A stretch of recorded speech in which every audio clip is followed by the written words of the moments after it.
कर्म दर्शन के चित्र में जैसा नाम वैसे ही उसको शुरू किया है। उसके बीचों बीच दिखाया गया है कि एक ज्योतिषी बैठा है, एक व्यक्ति आकर के उसको हाथ दिखाता है, देखना मेरे कर्म की रेखा क्या कहती है, मैं नरक में जाऊंगा या स्वर्ग में। ज्योतिषी बड़ा समझदार है, वो उत्तर देता है कि ये हाथ मुझे दिखाने की आवश्यकता नहीं है, आप अपने हाथ स्वयं ही देख सकते हो, क्योंकि भगवान ने आपको 2 हाथ दिए हैं तो साथ में 2 आंखें भी दी हैं। आप स्वयं ही अपनी आंखों से देख सकते हैं कि मैंने अपने हाथों से क्या कर्म किए हैं। अगर आपने अच्छे कर्म किए हैं तो आप स्वर्ग में जाएंगे, अगर आपने खराब कर्म किए हैं तो भगवान भी आपको स्वर्ग में ले जा नहीं सकेगा। जैसे एक कहानी सुनाता है कि जैसे एक राजा ने अपने मंत्री से एक प्रश्न पूछा कि बताना कोई ऐसा व्यक्ति जो 3 जन्म का भूखा हो, ऐसा व्यक्ति मुझे दिखाना जो 3 जन्म का भूखा हो। और साथ ही एक दूसरा प्रश्न भी किया कि ऐसा व्यक्ति भी कोई दिखाना जो 3 जन्म का भरपूर हो। सैर करते हुए जा रहे थे, मंत्री ने आगे एक घास काटते हुए व्यक्ति को देखा और वहां ही राजा को रोका, महाराज रुकिए। वो कहते क्यों? कहते महाराज आपने एक प्रश्न पूछा था कि कोई ऐसा 3 जन्म का भूखा व्यक्ति दिखाना, ये जो घास काट रहा व्यक्ति यही आपके प्रश्न का उत्तर है। कहा भाई वो कैसे? कहा देखिए महाराज, सुबह से ये घास काट रहा है, शाम को कहीं जाकर के बेचेगा, फिर इसको कुछ खाने को नसीब होगा। सारी दुनिया को तो मिल रहा है, लेकिन इसको ही क्यों नहीं मिला? क्योंकि पिछले जन्म में इसने कुछ दान पुण्य तो किया नहीं, इस जन्म में इसको कुछ मिला नहीं, और अभी जो भी ये कमाई कर रहा है वो तो ये खाता ही जा रहा है। अगर थोड़ा बहुत कुछ बचता भी है तो वो भी व्यसनों में खत्म करता जा रहा है, सिगरेट, बीड़ी, तंबाकू आदि खा के खत्म। कुछ दान पुण्य तो कर नहीं रहा है,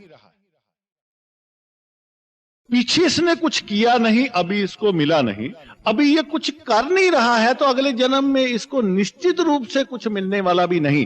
तो पहले भी ये भूखा था, अभी भी भूखा है, और निश्चित रूप से आगे भूखा ही होगा। फिर वो और आगे बढ़े थोड़ा सा तो देखा तो एक सोना चांदी दान कर रहा था व्यक्ति। उस व्यक्ति को देख करके राजा को फिर मंत्री ने रोका कि महाराज रुकिए। कहा भाई अब क्या हो गया? कहा अब आपके दूसरे प्रश्न का उत्तर मिल गया। ये जो सोना चांदी दान कर रहा है यही व्यक्ति 3 जन्म का भरपूर है।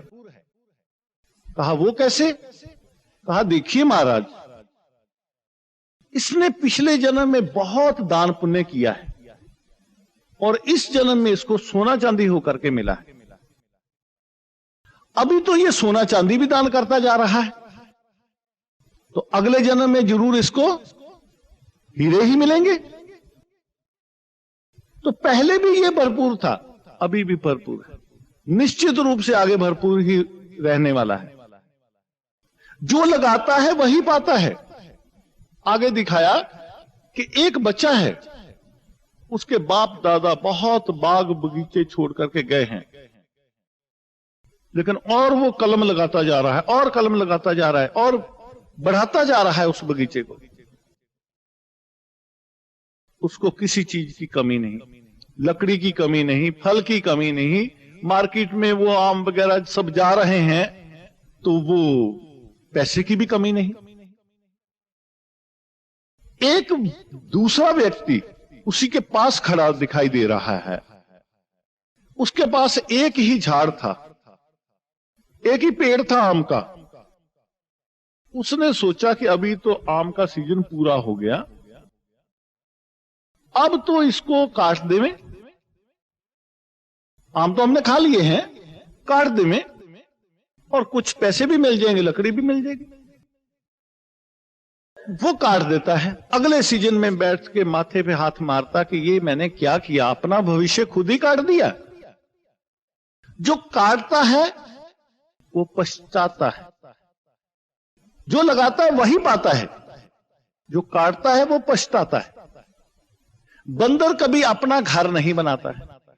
आपने देखा कभी किसी ने? कभी नहीं देखा होगा कोई बंदर का घर।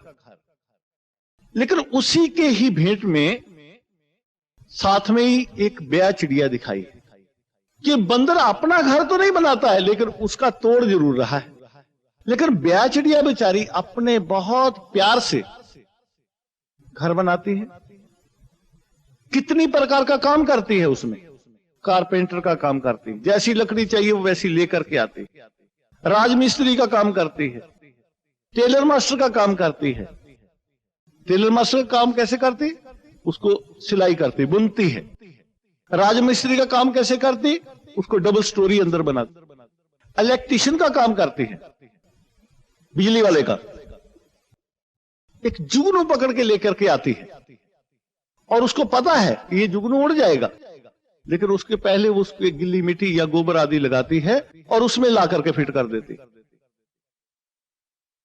इतने प्यार से जब वो घर बनाती है, इतना मजबूत, अच्छा, आंधी तूफान बरसात जब आती है वो तो आराम से अपने बच्चों के साथ अपने घर में रहती है। लेकिन बंदर के लिए भी तो बरसात आ रही है। वो जब अपना घर बनाता नहीं तो जरूर किसी के घर में जाने का पुरुषार्थ करेगा। उसके ऊपर ही दिखाया है कि वो घर किसी व्यक्ति का है और उसके अंदर जाने का पुरुषार्थ कर रहा है। लेकिन उस घर के मालिक को पता है यह है बंदर, इसके कर्म खराब है, तो वो उसके दुख का समय है, फिर भी वो उसको सुख नहीं लेने देना चाहता। क्यों? उसको पता है कि अगर ये हमारे घर के अंदर आ गया, या तो हमारे ये बर्तन इधर उधर उल्टा पुल्टी करके चला जाएगा या कपड़े फाड़ के चले जाएगा। कर्म खराब होने के कारण, जिसके कर्म खराब, जो दूसरे का घर उजाड़ता है, उसको कभी सुख नहीं मिलता है। उसी के साथ ही दूसरे हाथ में दिखाया है कि एक डाकू है। डाकू भी दूसरे का घर उजाड़ता है। डाकू के हाथ में चाकू है। उसका चाकू देख करके लोग डरते भागते हैं कि अगर इसका चाकू लग गया तो मौत के घाट उतार देगा। लेकिन एक और व्यक्ति है जिसके हाथ में भी चाकू है, वो है डॉक्टर। लेकिन डॉक्टर का चाकू देख करके लोग डरते नहीं हैं, उसको और ही रिक्वेस्ट करते हैं कि डॉक्टर साहब मेरे बच्चे का ऑपरेशन जल्दी कर दीजिए, मेरा ऑपरेशन जल्दी कर दीजिए, मीन के चाकू जरा जल्दी मार दीजिए। कहने का मतलब ये, उसका चाकू बहुत शौक से और बहुत रिक्वेस्ट करके मरवाते हैं।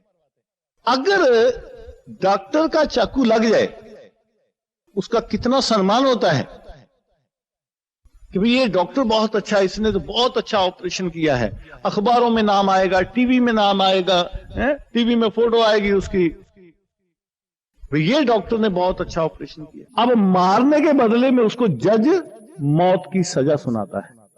क्यों? क्योंकि उसने किसी को मारने का काम किया है। अब देखा जाए गहराई में जाकर के, तो जज मौत की सजा देकर के वो भी तो मारने का ही काम कर रहा है, लेकिन उसके बदले में उसको मौत नहीं और ही तनख्वाह मिलती है उसी चीज की, मारने की।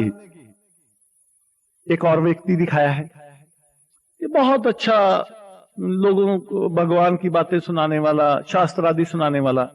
लोगों ने समझा ये बहुत अच्छा व्यक्ति है, इसको मंदिर का पुजारी बना दिया, उसको मंदिर का, लक्ष्मी नारायण के मंदिर का पुजारी बना दिया। एक बहुत गुणवान व्यक्ति था, उसको सारे देश का राजा बना दिया। अब राजा जो है, राजा के पास तो बहुत सी चीजें भेंट की जाती हैं, तो उधर दिखाया है कि राजा को कोई फूल भेंट कर रहा है, कोई कुछ भेंट कर रहा है। और जब वो राजा उसके पास जो फूल लेके आता है, तो वो फूल पूजा आदि के लिए लेके जाता है। यहां ही फूल और कांटे का भी कंट्रास्ट बता दिया है कि फूल का कर्म क्या है, सुगंधि देना, खुशबू देना, और कांटा चुभता है, दुख देता है। व्यक्ति फूल के समान भी है तो कांटे के समान भी। जैसे फूल का स्थान है, फूल का स्थान कहां है, किसी के स्वागत का स्थान जो है वो वहां फूल की जरूरत। भगवान को भी फूल ही प्रिय है, भगवान के मंदिर में फूल चढ़ाते हैं, कांटे नहीं। और कांटे का भी कोई स्थान है, शहर से बाहर बाढ़ के लिए काम में आता है। दिखाया है कि अंदर बहुत अच्छी चीजें हैं खेती में, लेकिन बाहर कांटों की बाढ़ लगी है। एक भैंस है खड़ी उधर, अंदर जाना चाहती है कि भैया मैं खा लूं, लेकिन वो डरती है कि ये कांटा है, चुभेगा। एक जानवर को भी पता है। व्यक्ति भी कई ऐसे हैं जो कांटे समान दूसरों को डराने का, धमकाने का काम करते। उधर दिखाया है कि राजा तो महल के अंदर है और उसके बाहर एक भाला लेकर के खड़ा हुआ है, डराने धमकाने वाला आदमी। राजा को जब फूल भेंट किए तो वो लेकर के आता है लक्ष्मी नारायण के मंदिर में पूजा करने के लिए। अब उसमें दिखाया है कि जिसको सारे देश का राजा बना दिया, इतना गुणवान समझ करके, जिसकी वो भी पूजा कर रहा है, लक्ष्मी नारायण की, उन्होंने भी तो कोई कर्म किए होंगे। उन्होंने क्या कर्म किए, उधर ही एक चित्र दिखाया है कि उन्होंने परमात्मा शिव से योग लगा करके सारे विश्व की सेवा की थी, जिसके आधार पर वो सारे विश्व का राज और ताज भाग उसको मिल गया।